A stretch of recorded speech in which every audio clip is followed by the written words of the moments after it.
everybody, and welcome to iReadit, bringing you your daily dose of the internet for Wednesday, October 25th, 2017. I am Michael Schwan. And I'm Nathan Wood. Please remember, everybody, you can help support our show by going to patreon.com/dailyinternet. In addition, we do go live Monday through Thursday at 6 p.m. Alaska time, and that live stream is found on Facebook and YouTube. You all right there, Nathan? I'm dropping literally everything. Everything. I forgot to take my my soda bottle out last night, and it was sitting on my desk, and I dropped it. Oh, yeah? You forgot to take your soda bottle out? Did it need to go pee? No, it's empty. It's just the way it just sounded. Like me! Nice. Good job, buddy. Well, good job. Do you feel good about yourself? A little bit. A little bit? Maybe, sort of, kind of? I'll have you know, the other day, a woman at work, after helping her, told me that I was a totally feasible and awesome first date. So, yeah, I feel kind of good about myself. It was really out of left field, because all I had to do was, like, walk around and grab her thick-ass criminal file, literally like that fucking thick, and print out her judgment. If it wasn't for that, I would have been down, because, like, she was pretty cute.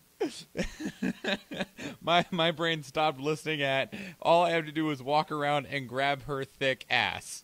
That's where that stopped for me. Oh.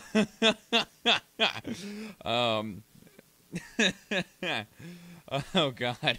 Anyway, so she had a really big criminal file. That's unfortunate. Yeah. I didn't dive into it to see... No, I did. There's controlled substances in the fourth. I mean, there's worse things. Yeah, definitely. So, I mean, did she try to give you her number or no? No. I'm surprised. Yeah. I've not had someone try to give me their number yet, which I feel kind of surprised. I feel like she gave you an opening for her number. Yeah, definitely. I feel like there's actually quite a bit of people who give me openings, but I'm really dense a lot of the time. I know that feeling. Luckily, it's okay that I'm dense because, well, I'm taking in all that shit now, but I definitely know that feeling. Also, there's that awkward thing of you work at a courthouse. Yeah, like, the only time I should ever really hit on a girl there is, like, never. Is like never. Well, I mean, maybe if they're getting a divorce. Yeah, and I could be that skis bag. You could be that. I mean, it's better than, like, if they're getting married or are there for, like, an arraignment. And that's, I mean, I guess that's fair. Because those are the other options. It's like, oh, you're... No, they could be there putting in a small claims case against somebody else. Nice. There you go. I just have to look out for them small claims girls, know what I'm saying? Small claims. Not the thick-ass ones. Small claims. No. Yeah, small claims are often really thin. Jesus. Okay. Anything else? Oh, dude, I got so goddamn angry this morning. Oh, why? I throw my clothes in the dryer to dry them, or not to dry them, to warm them up and to like you do, kind of like not wrinkle them. And my shirt got caught with, like, my dryer is really shitty, and the tumbler has a space between that and the dryer itself, so things can get stuck in there. Yep. And my shirt got stuck in that spot, and it wrapped another shirt into it, and it wrapped my socks into it, but one of my socks was at the top. So not only did I come out of the shower to grab my fresh, dry clothes, to have them completely wrinkled because they were all twisted into a fucking wrung dry. Tornado, yeah. My sock had the tiniest hole in it, and I put my sock on, and by the time I got to my bus stop that morning, it spread across all, like, not all 5 of my toes, but, like, the first 4 of my toes. That is extremely unfortunate. And then it kept popping up top of my toes, so I took a paper clip into the bathroom, and I paper clipped the 2 ends of the fucking... I jammed it through the sock, because the sock was kind of thin. And I took the smallest paper clip I could to try and keep some semblance of sock together. I'm truly sorry. So I've had, like, this weird metal feeling between my... I took off my sock because I was like, fuck it. But I've had a paper clip between my toes the entire day. My day consisted of being irritated at state equipment. Like, oh, like everyone that works for the state. Right. I mean, the computer that I have at work cost my agency $1,200, and it's a literal piece of garbage compared to the like $1,300 computer that I bought for myself at home, which is an amazing beast. And I'm like, why do we buy trash? The other thing is that so the internet at my office is awful. Like, on a good day, your download speed is like 1.5 megabytes per second. That's on a good day, maybe 2. And that's when no one else is in the office. You're like, oh man, 2 megabytes, woo! Well, today something went wrong and it dropped down to 0.06 megabytes per second, which just isn't. Yeah, it's not internet anymore. So that makes me throw up. Jesus. Our Outlook for our email couldn't open anymore. Web pages. The thing that made it even worse is that our server has a security thing on it to where if something is taking too long to transfer data, it just cuts it off because it doesn't think it's safe. And so you're trying to load a page on dial-up speeds, and it's like, this is going to take 3 minutes, but a minute or 2 into it, the server goes, this is taking too long. It must not be safe. Cuts it off. Yeah, huh? That was like 4 hours of today. Oh, God. It was awful. You got a lot done today. No, we didn't. Especially because it's like, oh, I know, I'll just respond to emails. Wait. I'll do research on this. Wait. I'll do... No, I got nothing. I guess I'll just keep F5ing and hoping something happens. Yeah, I don't really think you can do much at that point. No. It was a good day. It's a good day. 10. Vegas shooter's brother arrested for child porn. This was submitted by AM Reddit to our news. Now, one thing to point out, though, that this is not the brother that spoke on TV. That was Eric Paddock. This is another brother that the Las Vegas shooter has. And this brother, apparently this investigation had started before the Las Vegas shooting happened. Oh, oops. What? I think I might have used the wrong picture for the Twitter.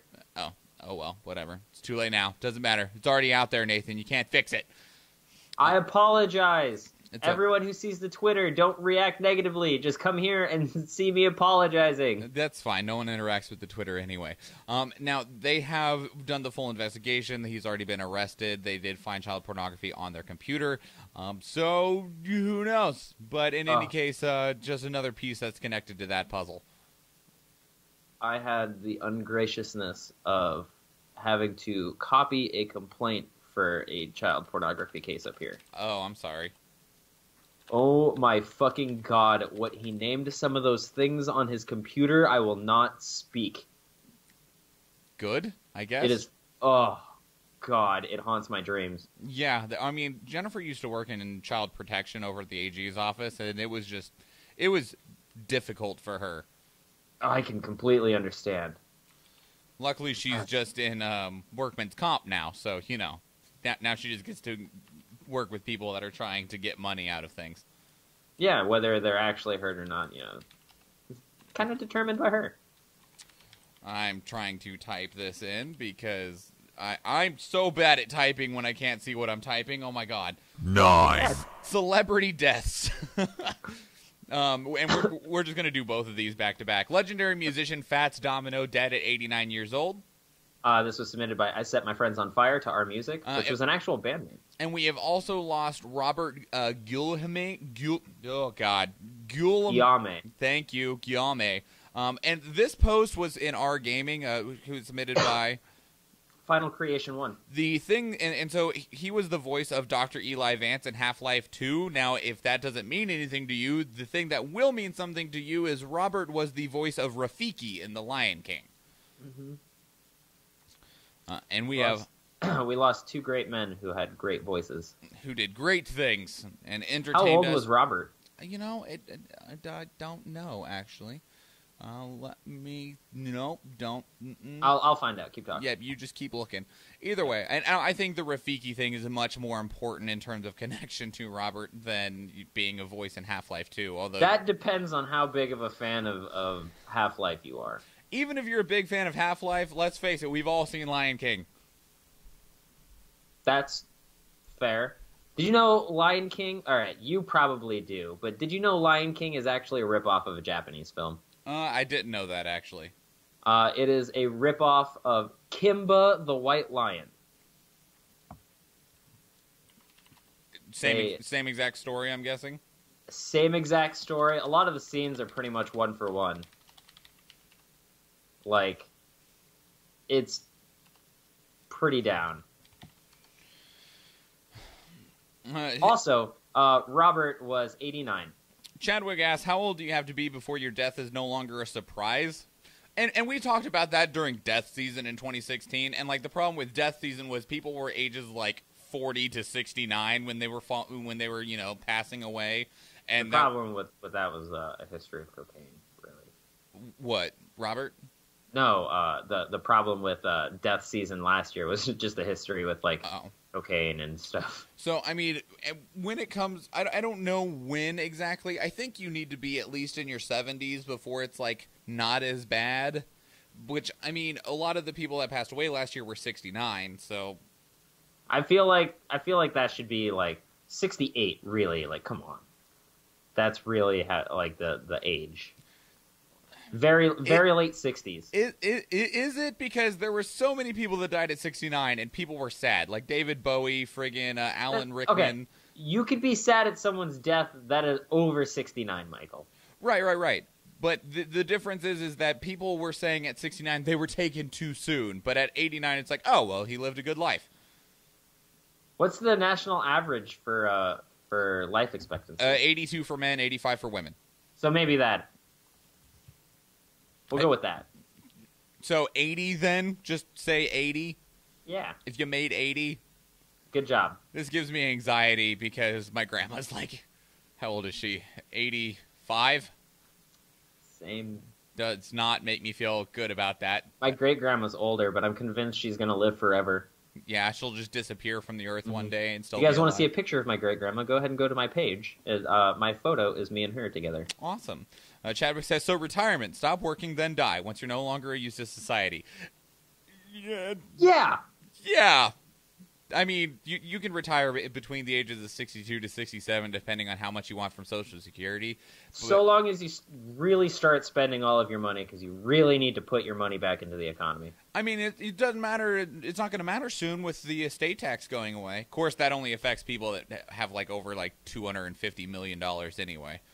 Yeah. So that's fair. It doesn't affect most people. Yeah. I think it's actually over. Is it over 250 million? It's a lot. It doesn't affect very many people. It affects I don't know what, maybe around like what 1%. I see what you did there. Chadwick says it's $5 million estate is what the cutoff is, and I believe his knowledge. I don't know. 8. A tendency for your mind to wander is correlated with creativity and intelligence. This was submitted by Asbrookman to R Science. So, just real quick, these, like, research projects, and, like, this is a full-on actual published paper in PubMed.gov, like, at the same time, like, I feel like there's a new one of these, like, every week, that it's always like, do you go to bed early? That's a sign of intelligence. Do you stay up late? That's a sign of intelligence. Do you have your mind wander a lot? That's a sign of intelligence. Are you able to focus on your stuff real well? That's a sign of intelligence. I feel like that's all right, because, we really like to show signs of intelligence. Well, it just goes to show that these research projects, you can make them say really whatever you want. I mean, you just got to pump a decent amount of money into them. Yeah, I mean, if you pay the right amount and ask the right people, you can get it to say whatever you want. Mm-hmm. Oh, man, Chadwick backed it up with links and facts and sources. Oh, my God. Link straight to the estate tax from the IRS webpage. Nice job, Chadwick. I approve. We appreciate people like you. Yeah, that way we don't have to go and type stuff. 7. No, it's just because so many people just say things, and then they're like, well, do you got anything to back that up? Well, I read it somewhere once. Yeah. Einstein note about happiness of a modest life sells for $1.5 million. This is submitted by Doogie92 to R Not the Onion. The fucking irony is so thick. You could cut it with a knife. So this No, you couldn't cut it with a knife. Yeah. It's so thick, you should probably go at it with a chainsaw. Yeah, so this was a note that Albert Einstein gave to a courier in Tokyo, and it was his life advice about wealth, essentially. It's saying that, you live a happier life if you live a modest life. And he even told the guy, he's like, maybe that'll be worth something one day. Which, I mean, on that note, by the way, that's really dickish of Einstein. I mean, because it was one of those things about that it might be. Because, people would, who was it? It was Salvador Dali that would do sketches on his checks, which would make them worth more than the check, so no one would ever cash his checks. But he knew that little thing was worth more than whatever the check was. Yeah, that's him exploiting. Yeah, that's him playing the system in a beautiful way. Einstein was like, well, this might be worth something. Like, did you just not want to give him a tip? Either way, so the original bid that was believed for this note to go on was $5,000 to $8,000, and it went for $1.5 million. I mean, it's good to know that Einstein was right when it came to him tipping her that way. I guess. I mean, at the same time, like, you spent $1.5 million on a note about living life modestly. Chadwick in the chat says, irony, also an item you can purchase if you're wealthy. Just straight up buying irony? Yeah, that's literally what happened.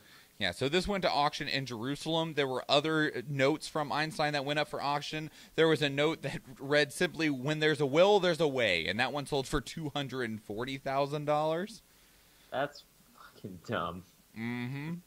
What is next thing I fucking know? Fucking goddamn live, life, love, or live, laugh, love. Goddamn Einstein note is goddamn going to sell for $3 million. Probably, I wouldn't be surprised. So yeah, gotta love when irony is just painted it right there in front of you. Goddamn, that irony is thick. Bill O'Reilly, like that woman's case file you grabbed. Thick. Her thick ass criminal file. Thick, double-hand it. Bill O'Reilly's agent is dropping him as a client. Oh, this was submitted by Bunyip Pouch Star Television. Get fucking wrecked, O'Reilly. Well, they haven't said why they're dropping him as a client, but people are pretty easily making the connections. But UTA announced that they would not be renewing Bill O'Reilly's contract after it expires at the end of the year. So they're just like, we're done with you. We're done. It's all right. We'll do our thing. You do your thing. Did you read the thing saying that he was like mad at God for not protecting him against sexual harassment claims? No. Yeah. That hurts me. Yeah. Oh, there's a link to it right here, in fact. Yeah. Yep. That's what sparked me remembering it, because I read it yesterday. Yep. Yesterday, Bill O'Reilly asked why God would allow him to be accused of repeated sexual harassment. Yep. Am I mad at God? Yeah, I'm mad at him. I wish I had more protection. I wish this stuff didn't happen. I can't explain it to you, so yeah, I'm mad at him. What? Get fucking wrecked, dude. That is such a fucking... That's not even a cop-out. That's like... actually brain melting. I don't understand. I don't either. I guess I don't have to understand, though. I guess that's not a requirement. Yeah, and I'm fairly happy, because that's fucking just dumb. Something went wrong on the Facebook player for me. On the Facebook player? Yeah.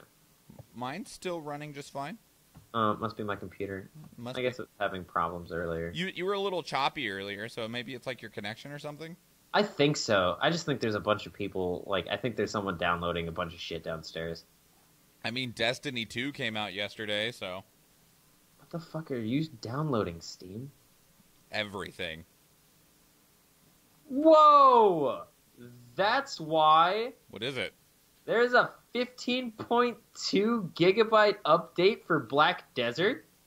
I so badly wanted you to say Cuphead. There's a 15 gigabyte update for Cuphead. I doubt that game's even 15 gigabytes. Anywho. 5, Wow. Congress votes to disallow consumers from suing Equifax and other companies with arbitration agreements. This was submitted by... God damn it, where's my tabs? This was submitted by Adam Cannon to Our Technology. Go ahead, give us the second one as well. And it was also submitted by Bonsoir N to Our Politics. So it is not just Equifax. This also includes banks, basically any company, because almost every single company now in their terms of agreement puts an arbitration agreement in there, which basically what that means is that if there is anything wrong, if there is a dispute between you and the company, you are not allowed to openly sue them and instead must reach an agreement in arbitration, which means closed court behind their doors by their rules type shit.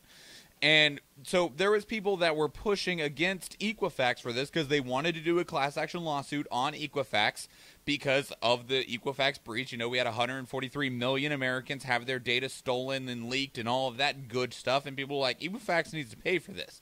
Equifax had an arbitration agreement in their terms of service, which means you're not allowed to sue them because you agreed not to sue them and instead settle stuff in arbitration. And people are like, yeah, that's messed up, though, because everybody has to use Equifax because they're one of the big three when it comes to credit. And on top of that, they're like, this is not something that should be settled in arbitration. This is a big deal. And so they pushed to be able to sue them anyway, and Congress said, sorry, no. However...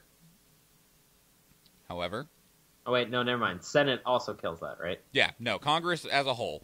Now, it came down to the Senate. The Senate voted perfectly split 50-50 on the matter, so it had to go to a tiebreaker vote, which goes to the Vice President, Mike Pence, who Fucking goddamn butthole Mike Pence. who said he believes that you should not be allowed to sue them because of arbitration. That's fucking stupid, you goddamn butthole. Chatwick says Destiny 2 can be boring for PC too. I didn't play Destiny 1. I just started Destiny 2 because a friend bought it for me as an early Christmas present. So, but yeah, in any case, with what's going on right now, that basically means that any currently pending lawsuits against Equifax are dead. That's a lot of fucking lawsuits. Mm-hmm. Dude, there's so many fucking angry people about this. Well, and the thing is a lot of times they can completely just ixnay anything that you want to do in terms of fighting against them by overwhelming you with the costs to go through arbitration. All of these people are going to be shut down, and Equifax is just going to get away with it. Well, and there's already been people that have been affected by the Equifax breach, which sucks even more. That's so fucking upsetting. Mm-hmm. Fucking buttholes. Yep, pretty much. If you are not affected by the Equifax breach, well, I mean, no matter what, you're affected. But if you haven't been targeted, well, congratulations. You are lucky. Jabwick says, not technically. Lawsuits filed by people who did not willingly use Equifax can still sue. Yeah, that's difficult, though. The number of people that fit that description are extremely low. Yeah, that's... 4, Gerard Butler's Geostorm could lose as much as $100 million for Warner Brothers and Skydance. This is submitted by Bunyip Pouch to Our Movies. Surprising no one. The movie... I forgot Geostorm was a movie. It looks awful. You want to know something hilarious? What's that? They spent an assload on it doing reshoots and editing and everything. Well, it was supposed to come out over a year and a half ago. Mm-hmm. And they had so many problems with it, and then, like you said, they had to do extensive reshoots. The budget to make the movie alone was $120 million, and that's before any marketing or publishing or anything happens. That's just to get the movie made. Dude, it's also fucking Warner Bros.' second biggest flop this year. Well, and so it opened to a $66 million, which I'm amazed it even did that. Yeah, I'm honestly amazed as well. It's $14.7 million domestically. That's not enough. Not nearly. Well, yeah, and what was the other one, King Arthur? Hell yeah, dude! I fucking loved that movie. I didn't see it. Was it bad? It was a Guy Ritchie movie. So the entire film, right? This is the fucking... Let me explain Guy Ritchie to you, right? He sets up the scene like this. Bunch of dudes talking. Some dudes say something about what happened. It cuts and that thing's happening. Then it goes back, and they do some cheeky wordplay, and they're like, "Are you sure that's really what happened?" And he goes, "Well, actually," and then it goes back, and then there's a scene of what's happened. And then it comes back to them, and they talk a bit more, and then it goes to the scene again, and then they come back, and then they go to a new scene. And it happens again and again and again and again. That's what happened in the King Arthur movie? Yes. Wow. It was pretty much that. It was pretty much a bunch of dudes sitting there flashbacking. Huh. Well, And that's a Guy Ritchie movie. Like, that's just how Guy Ritchie is. Do you know what Guy Ritchie's going to be fucking directing for Disney? what? I'm pretty sure he's going to be directing the live-action Aladdin movie. Oh, no. I mean... Yeah. Oh, well, all right. I'm so excited. I love Guy Ritchie. Oh, apparently it's going to be a musical. That's even better. I fucking love Dags. Like Dags? Is that a Guy Like Ritchie Dags. movie? Yeah, I think so. Snatch? I think. Now, don't feel too bad for Warner Brothers, though. With their releases this year of Wonder Woman, Dunkirk, Annabelle Creation, and It, those movies It is a Guy Ritchie movie. they have grossed over $2.3 billion. So, Warner Brothers is going to be just fine. But Geostorm, I think really what it was is one of those situations of they're like, we've already spent too much on it. Just finish it to try and recoup something. Yeah. Yeah, at that point, they like, it's either that or they're throwing it into development hell. And at that point, with that amount of money loaded into it, yeah, you can't throw that into development hell. Maybe we can possibly break even. Maybe we can hope, right? I don't know. Just get it out. Some movies have to suck, right? I guess that is true. There's like some movies do have to suck because otherwise the Flophouse wouldn't be a podcast, and that would make me sad. Yep. 3, Senator Flake in bombshell Senate floor speech, quote, "Mr. President, I rise today to say enough." This was submitted by Image Poem to Art Politics. So I'm not going to read the speech. It is quite lengthy. But I need to watch this because I haven't gotten to yet. I mean, if you want to watch it, you can. I just dropped a link into Facebook. For anyone watching it anywhere else, then the link is in the show notes wherever you're at, whether it's Facebook, iTunes, Stitcher, Google Play, anywhere else you're watching this. A link to the full speech is available in your show notes. It is just item number 3. And basically, he's one... Also, right after this, he declared he would not be seeking re-election in 2018 because he basically stood up and in a very professional manner said, "Mr. President, you're full of shit. Our entire politics are completely divided. We need to fix this, and no one is going to because we all suck. Have a good day." Oh, I love it. Now, that is really oversimplifying it because when I'm saying I'm not going to read this, it's literally like 6 pages that he just kept going and going and going. Like, it's a really long speech. Dude, that is amazing. Yes, Chadwick in the chat is just like, "Fuck y'all, I'm out, Jeff Flake." That is exactly what it is like, and it's fucking amazing. Yep. 6 pages. 6 pages of "fuck y'all, I'm out." Fuck you, fuck you, fuck you. You're cool, fuck you. Yeah. So, I mean, if you want to read the full speech, it's a good speech. But at the same time, like, while there's a lot in there that matters and it's very substantial, it's also going to be like, all right, well, peace, bro. We're going to keep on playing this stupid-ass game. Yeah, because, I mean, it is a Game of Thrones, but not with a throne. And there is no winner. Yeah. Just losers. It is. It's the House of War. Saudi Arabian heir to the crown has declared war on radical clerics. This is submitted by Dude with Lube to our uplifting news. Dude with lube. All right. Well, good for you, buddy. So, Saudi Arabia's next king, Mohammed bin Salman, he has been really vocal about wanting to bring the country into the modern age in terms of the way that people think.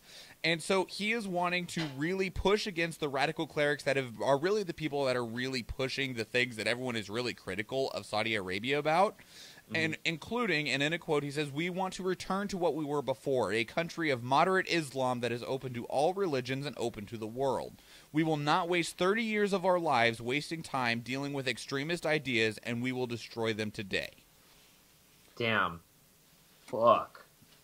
I mean, That's a pretty important fucking thing for the crown prince to declare. Well, and also he's the one that's been pushing for women's rights. He's the one that helped push for women to be able to drive, to not need guardians. He's really pushing to make Saudi Arabia not the country that everyone uses as an example of who not to be, because they always are. Dude, with their kind of money, if they flip their shit around, they're going to be huge. Well, and that's true. And, like, if you move yourself in, because, like, let's not, pretend like we're golden children here. Like, really all it is America went through this 100 years ago, and now Saudi Arabia is going through it today. They're not any different than us. They just had basically, they're just, a little bit behind compared to us. And we're moving towards Europe's standards of religion as well. Working on it anyway. Yeah. So in any case, I mean, if Saudi Arabia does get to that point, awesome. And yeah, they will be a ridiculous contender for the world, especially with how much money they do have. Now, the only caveat to that is that they are really reliant on oil, and oil is quickly fallen out of favor. Oh, yeah, that is true. Yeah, that would put a fucking hamper on them, huh? So, who knows? I wonder what they're gonna. I wonder how they're gonna sustain themselves after oil completely falls out of favor. I'm sure they had the explosive growth from the vast amount of oil they had. They have enough money now that they can just use that money to turn it into something else. Yeah. Chadwick in the chat says you should see the pictures of the Middle East pre-1970s. There wasn't much there because, their explosive growth happened in the last 20 years. Yeah, I mean, I've seen Hidalgo. I get the gist of it. Pre-1070s even, since he had a typo in there. Yep, pre-1070s even. Twitter will now label political ads, including who bought them and how much they are spending. This was submitted by Lucine Page to Our World News. Now, there is a little bit of a limitation to this. So this a caveat?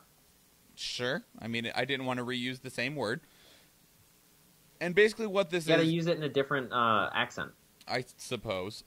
So what this is only going to be for electioneering ads. And electioneering ads, defined by the Federal Election Commission, the FEC, are ads that promote a specific candidate for elected office or affiliated party within 30 days of a primary election or 60 days of a general. So that means ads outside of that scope, outside of that definition, will not require this mark. And they don't require it anyway. This is just something Twitter is implementing to try to protect itself. Now, they haven't released the exact details of it yet, but most likely these ads will have a specific marking attached to them, like a little purple flower or something like that is the example they gave in the photo. Or here. Like a watermark or something? Yeah, as well as who purchased it, and then if you want to click on that, you can receive additional information about how much they're spending on that ad. Huh. So, in the case of, in comparison to the Russian investigation, I don't think it'll actually matter much, considering a good amount of the ads that were purchased, at least with the information we've received so far, were not directly in connection with candidates. They were about more divisive issues and trying to get people to divide the American people on issues to cause chaos. Yeah, for a country that's supposed to be indivisible, we're fucking divided like a motherfucker. Yeah, we're real good at that. But, I mean, in any case, it is a step forward in terms of transparency and making sure we do understand who is affecting us and where these ads are coming from. But I don't think it's actually enough to help prevent what happened in the 2016 election. I don't think it would prevent whatsoever. I think most people are going to be like, oh, that person bought it. That's cool. Yeah, oh well. Scrolling. Who is that person? I don't care. I'm Mr. Meeseeks! Look at me! Nathan, what did you care about in the last 24 hours? I read this fucking article that on BBC Today that made my brain explode. Yeah, it is.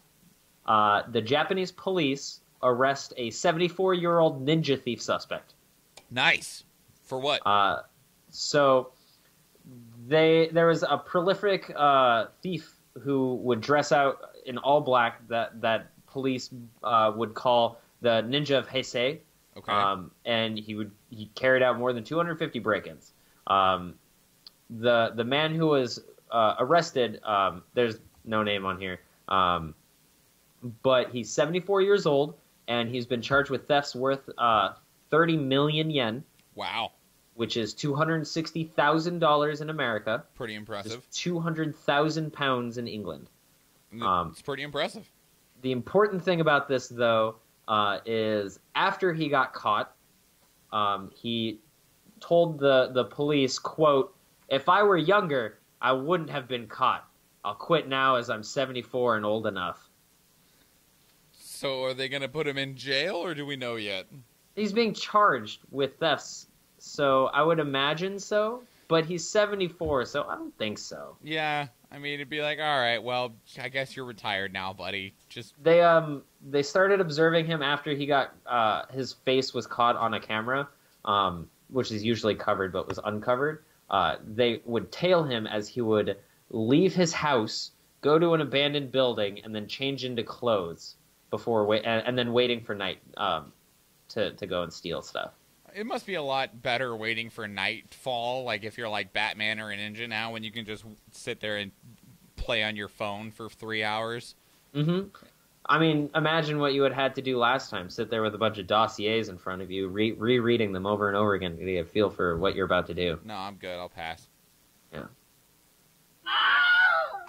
So, as I stated earlier in the show, one of our friends of the show bought me Destiny 2 as an early Christmas present, which came out yesterday. And like, I've been itching for like a good shooter. And while it feels like a good shooter, one real big criticism right out the gate is, man, they believe that you played Destiny 1. And if you didn't, so much of that game makes no sense. Like, none. Also, I'm not sure how much it's my game right now, but I'm going to keep trying it anyway, especially because someone else bought it for me, but... At least beat the story. Yeah, I mean... you don't have to sit there and grind, because apparently that game is nothing but a grind fest. Well, the original version of the first one was, and then I guess the updates made it better, but I don't know. I'll give it some more tries and see what happens, but I'm not terrible. It's pretty, I'll say that much. But I'm not super impressed at the moment. Yeah, I wouldn't be either. Also, just a little quick mini announcement for everybody is that Nathan is going to be gone tomorrow. We will still have a show. If you have been watching the show for some time, Kobe Boatwright will be taking his spot tomorrow. So we will still be here at our normal time. And also, an additional reminder, we will not have a show on Tuesday, as I will be going to a Halloween thing with my family. So other than that, though, Nathan, you ready to go? Yeah. Cool. Let's get out of here. Everybody, if you enjoyed the show and you would like to help support it, patreon.com/dailyinternet. Submit stories that you'd like us to talk about at the subreddit r/iRedditcast. And, of course, you can follow and share the show to help us out immensely on all forms of social media, whether it's YouTube, Facebook, Twitter, or Instagram. All of those are at iRedditcast. Of course, you can also leave us 5-star review on iTunes, Stitcher, and Google Play. Or you can also send us email, which is feedback.iread@gmail.com, or call and leave us a voicemail at 508-738-2278. That is it, everybody. That is your 373rd dose of the Internet. I am Michael Schwan. And I'm Nathan Wood. And please remember, everybody, Don't get eliminated! have a good day, everyone. Bye.